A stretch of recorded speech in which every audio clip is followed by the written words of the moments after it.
Mwanamke mmoja anayefahamika kwa jina la Rachel Andereto, ambaye pia ni mwimbaji wa nyimbo za Injili nchini Kenya, amefanyiwa shambulio la kuchomwa na moto na watu wasiojulikana.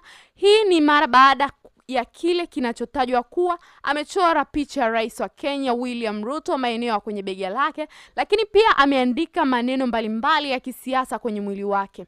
Mwanamke huyo baada ya shambulio hilo alikimbizwa katika hospitali ya Uhuru Kenyatta kwa ajili ya kupatiwa matibabu, lakini alikuwa ameathirika vibaya kwani 70% ya mwili wake ulikuwa umeungua kwa moto. Hivyo kutokana na majeraha makubwa aliyoyapata imepelekea kufariki dunia. Rais wa Kenya William Ruto ametoa pole kwa ndugu, jamaa na marafiki waliokumbwa na msiba huo mzito, lakini pia ameahidi kufanya uchunguzi wa kina ili kubaini watu waliohusika katika tukio hilo la kinyama.